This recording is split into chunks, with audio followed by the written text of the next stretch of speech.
Welcome to Peace, Love, Liberty Radio. Online at fppradio.com.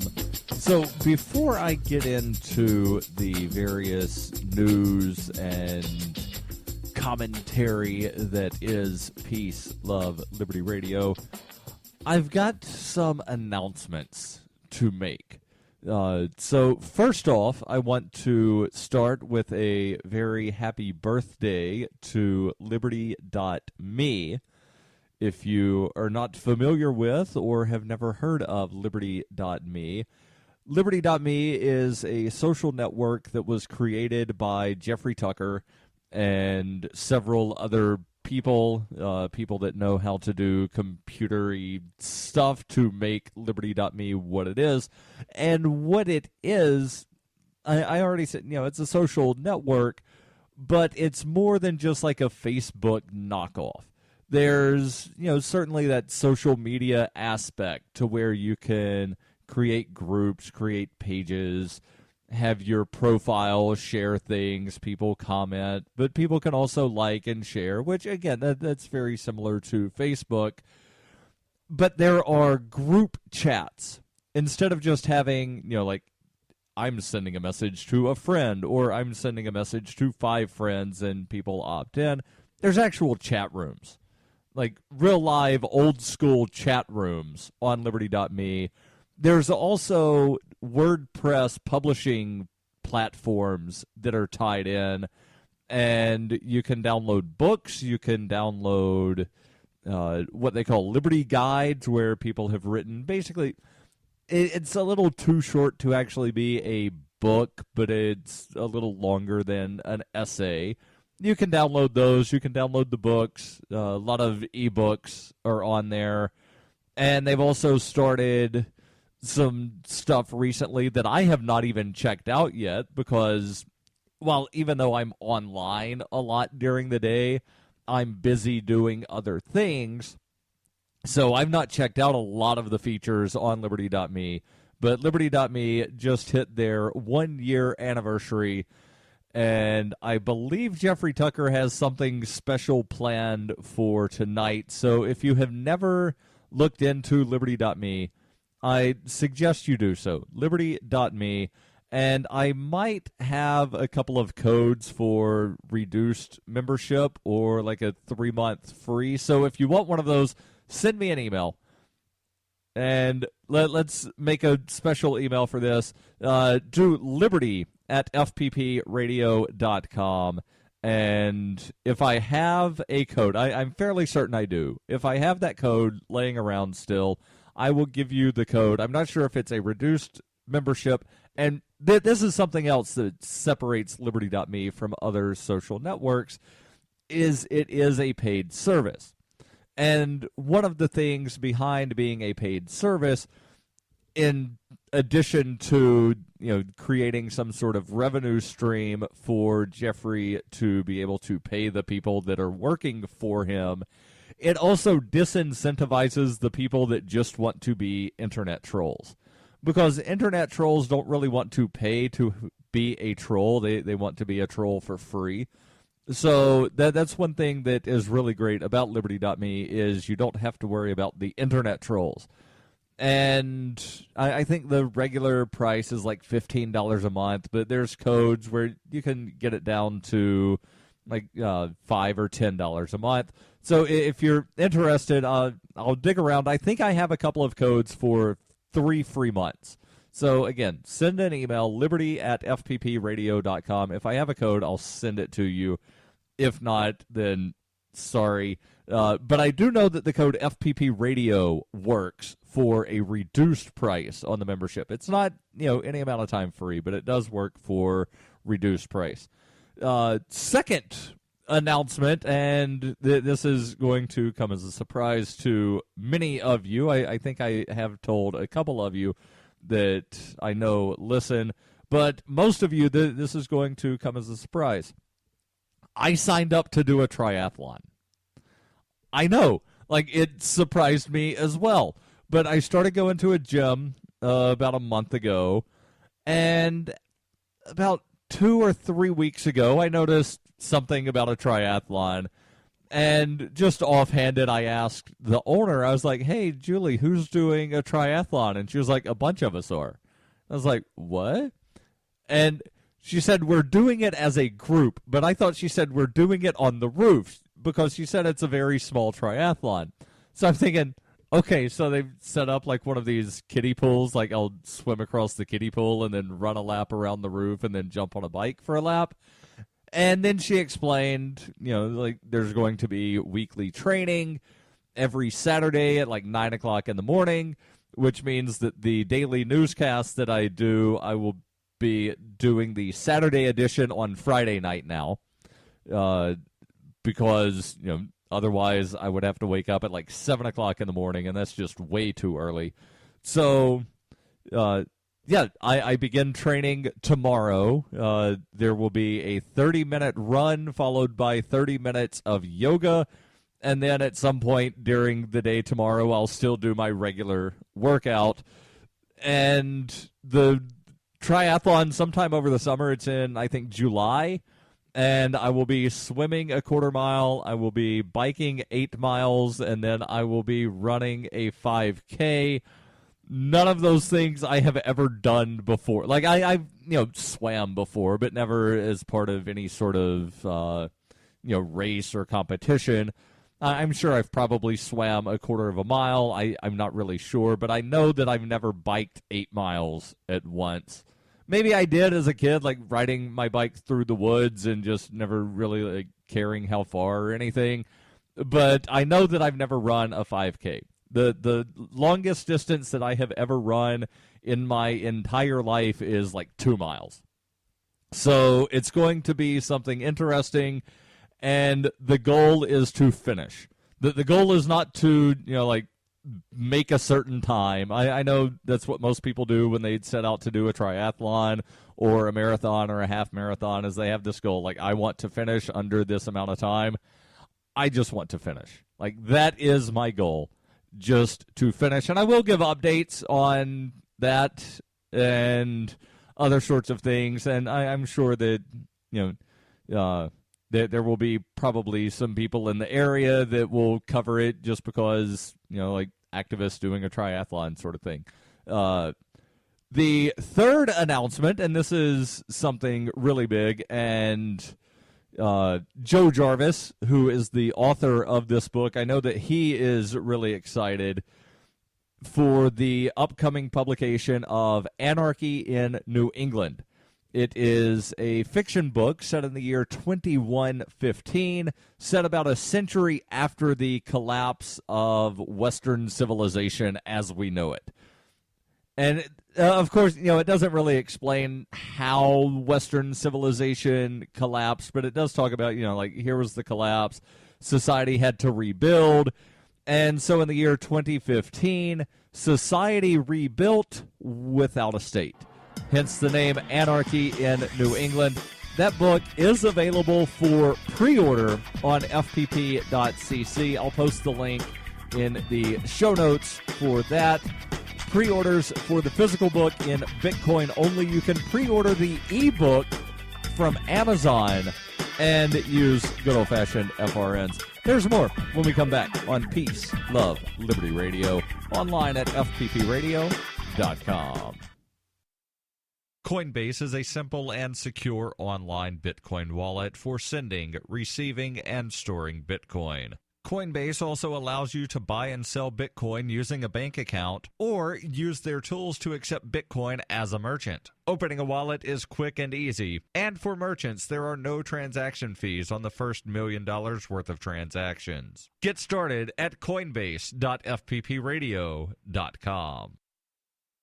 When her plush and comfy life suddenly and unexpectedly fell apart, Brooke and her dog Cloud set out to defy the odds. If this is a man's world, as they say, living on the streets is no place for a young woman. One day she awoke in the redwood forest and realized she had become a hobo, and would ultimately come to know exactly what it means to survive. How to Be a Hobo by Brooke Willett is available from Amazon.com and all major bookstores. You can support FPP Radio by shopping online. Whether you're looking for t-shirts, precious metals, bitcoins, or books, you'll find that and more at shop.fppradio.com. There's an Amazon shopping iframe built into the website, or you can shop directly from FPP with Bitcoin in the Bitcoin store. Every purchase you make from one of my affiliates at shop.fppradio.com helps fund FPP Radio. That's shop.fppradio.com.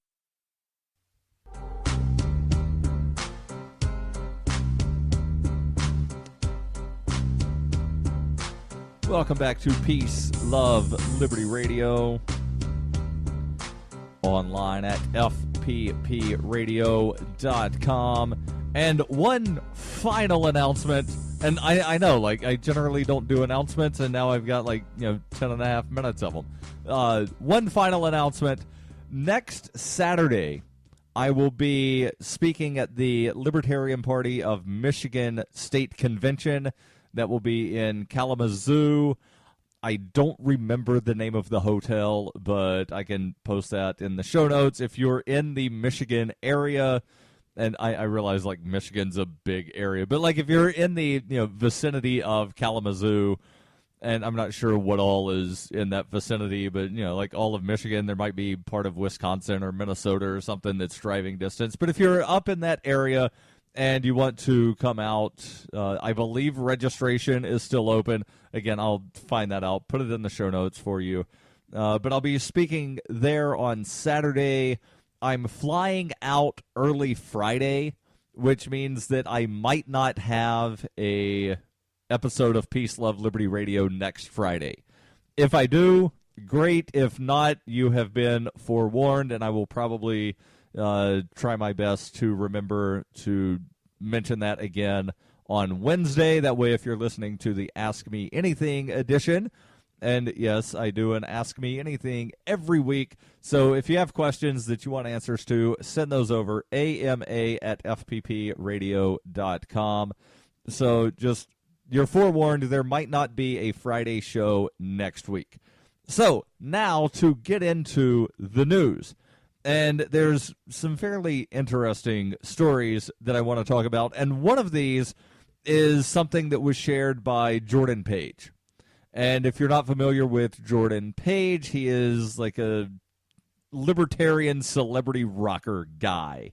I'm not really sure if rocker is the right sort of term to use. He's more of a folksy sort of guy, but he's a musician. He travels the country, and I really enjoy his music. And he shared this story on Facebook, and it's actually the guy that the story is about is a friend of his. So this is like a friend of a friend sort of thing, and it might surprise you what happened here.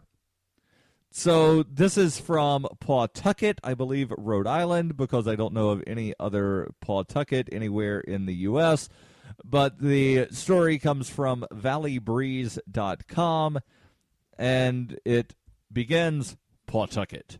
Typically, it's about the least controversial thing the city council does.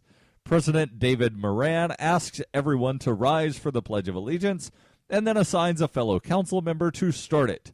Most of those in the chamber willingly stand, many with hands over their hearts, swearing loyalty to the country.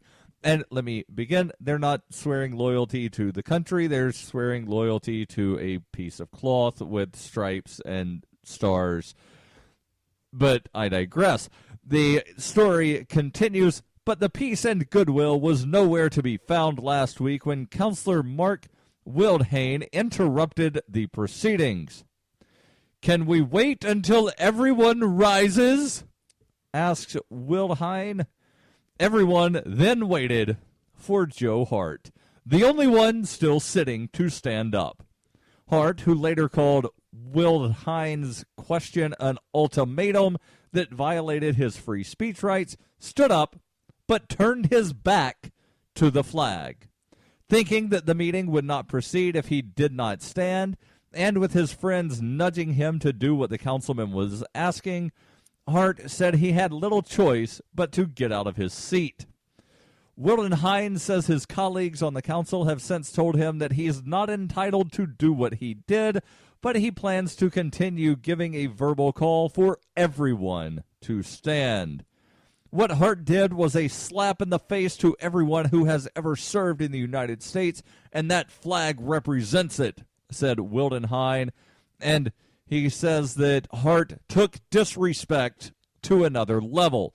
Now, let me pause here to interject my thoughts, because basically what this boils down to, and I'm sure that it will be said somewhere throughout the story, but Wildenhain says that it's a slap in the face to everyone who served and to what the flag represents, to not stand and pledge allegiance to the flag.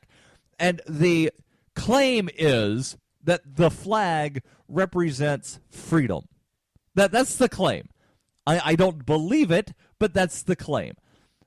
What the flag actually represents is a government of a tyrannical country that has done horrible things. They've killed millions of innocent people, millions of not so innocent people, but millions of innocent people. That flag was used on boats that would bring slaves across an ocean. That flag was used when millions of Native Americans were slaughtered. That flag was used when millions of Native Americans were placed on reservations. That flag was used when hundreds of thousands of people of Japanese descent who did nothing wrong were rounded up and placed in concentration camps.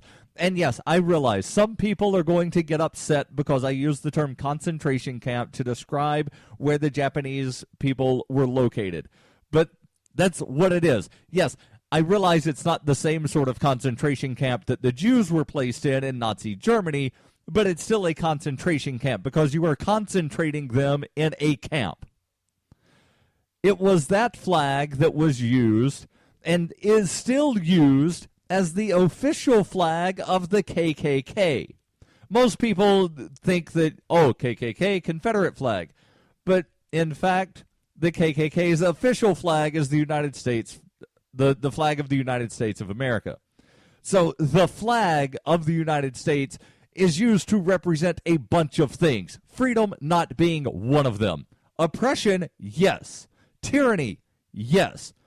But let's sort of go back a little bit and claim that, the flag represents freedom. Again, I don't believe it, but for the sake of argument, I'm going to say that it does, just so I can make this point.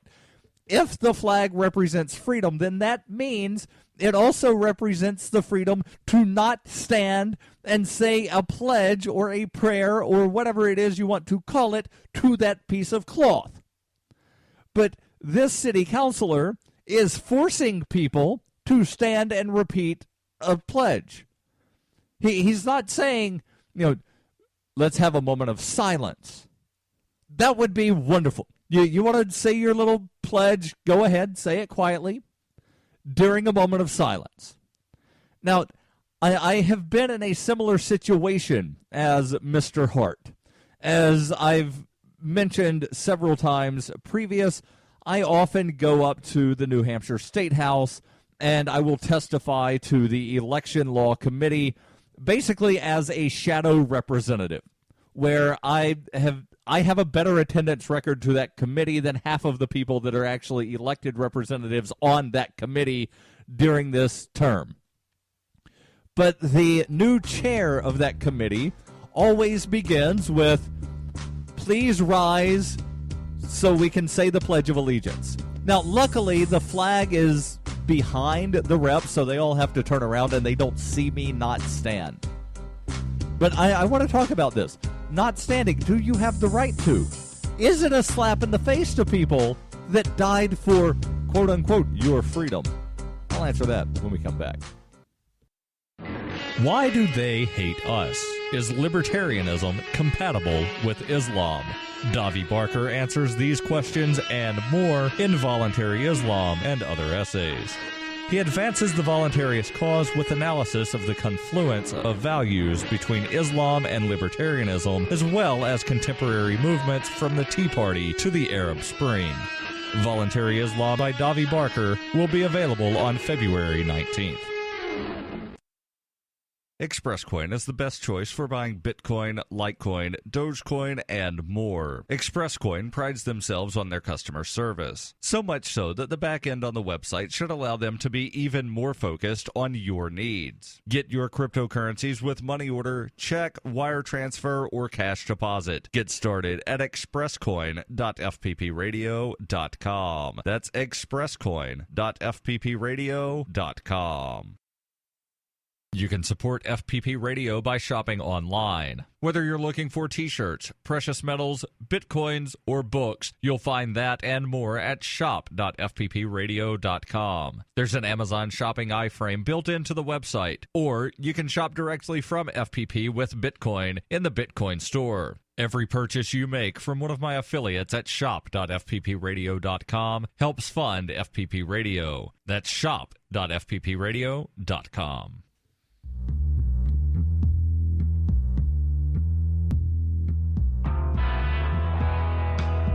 Welcome back to Peace, Love, Liberty Radio. Online at fppradio.com. Now, I asked an intentionally misleading question at the end of the last segment. I asked the question, and yes, I'm asking it intentionally misleading for a reason. The question that I asked was, is it a slap in the face to the people that died for your freedom to not stand for the Pledge of Allegiance? And I asked it that way because that is what the people that love the flag and want to force people to say the Pledge of Allegiance believe. They believe that people died for your freedom. They believe that you get your rights not inherently because you were born as a free and independent and sovereign human being. They believe that you get your rights because someone wrote them down on a piece of paper and someone else died to protect that piece of paper. I don't believe that. I believe that you have rights inherently because you are a human being. Every human, everywhere around the globe, is born with the same rights. Now, not everyone has the ability to exercise those rights. And that is what differentiates people living in various parts of the world. Because people in North Korea, they get punished severely if they try to exercise some of their rights. Does that mean that they don't have the right? No. They still have the right. They just are being prevented from being able to freely exercise their right. So the claim that someone died to give you these rights or someone died to protect your rights is an absolute lie. And it also is based on the premise that you can only have rights through bloodshed. What they used to call that hundreds of years ago, and what they call that in these quote-unquote less civilized countries and less civilized societies, is human sacrifice. Now, think about it for a second. You've seen the pictures of the Aztecs doing the human sacrifice, and there were beliefs, and whether or not this is what people actually believed thousands of years ago or what it's what people think that people thousands of years ago believed. But, there's going to be a eclipse coming up, but only, the shaman knew that there was going to be the eclipse. So he would tell people, the sun is very angry. I can make the sun come back, but I must kill someone. So they do these human sacrifice rituals to, appease the gods, if you will. But here in the U.S., they do this blood sacrifice through war, where they send people off. Here, go. You're on a noble cause. Your mission is to die and kill people, but primarily to die. And when you die, you will be a hero, and we will be able to tell your children and your grandchildren that you died for their freedom. You are a human sacrifice. That is what is being told. Not that directly, because I don't know many people that would actually sign up for the military if they were being told that directly. If they were being told, you are going to be a human sacrifice for freedom, I don't think people would sign up. Certainly some people, because, people want to be heroes. Oh, well, I'm going to be a sacrifice and everybody's going to love me. Okay, I'll sign up. That's what some people would think. But it's based on a false premise. It's based on the premise that you can only have rights when people are killed. And that is not true in any way, shape, or form. You have rights because you are a human being. It's whether or not somebody recognizes your right, but that does not take away your right. And that includes the right to not stand up and worship a flag. So let me continue with the article. Wildenhain, that's the city councilor that stopped the proceedings, stopped the Pledge of Allegiance until everyone stood up. He said he has the right to keep asking Hart to stand, though he conceded that Hart is not required to oblige, but that did not prevent Wildenhain from stopping proceedings until Hart did stand up, which kind of makes it seem as though he's requiring him to do it.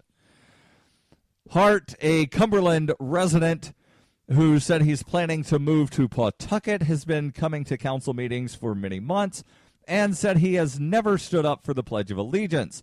It's not that he hates his country or is looking to disrespect it, but Hart said the way he sees it, when we're all standing up for the pledge, we're agreeing that we're on the same page.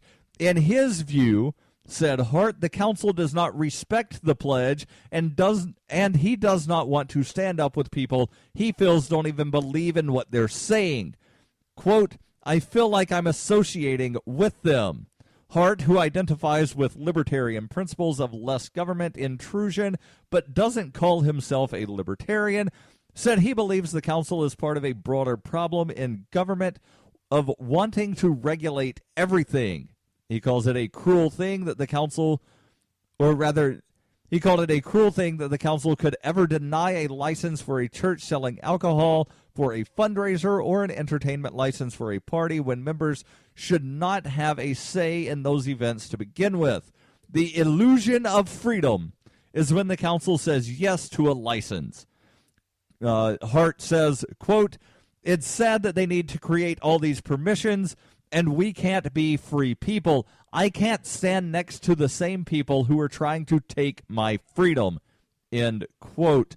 The article here continues, this is not about hating the flag or the country it stands for, says Hart, as clearly evidenced by the fact that he regularly wears an American flag bandana, but it's rather about hating the idea of going along with people he does not agree with just because he is expected to. Hart, who regularly videotapes council meetings as part of the citizen activist group Community Response Rhode Island, approached Council President David Moran after last week's meeting to ask Moran whether Wildenhain's request was appropriate. Moran responded that he wasn't sure and he would seek a legal opinion. There's a 90-second YouTube video that's embedded in this article. I was going to play it during the podcast, but there's a lot of background noise, and it just does not make good radio. So if you want to watch the video, then it's in the article, which will be linked to in the show notes. The article here continues. Moran told The Breeze later that he heard from City Solicitor Frank Milos, who had said the council cannot force someone to stand up in violation of their free speech rights. He said, I, as the president, always phrase it as, would you please rise to state the Pledge of Allegiance? I don't make it mandatory. Wildenhain said he's especially irritated by Hart's actions because Hart is a member of a group that's constantly coming before the council to fight for the rights of citizens, openly advocating for body cameras on police officers, among other things. He said, if you want your rights, sit back and think about the people before you who fought to give you those rights. And as I predicted, they're saying blood sacrifice. That's what it is. They're saying somebody had to die to give you the rights. No, that's not true, Mr. Wildenhain. You have rights because you're a human. You don't have more rights than me because you're a city councilor. This is Peace, Love, Liberty Radio, online, fppradio.com.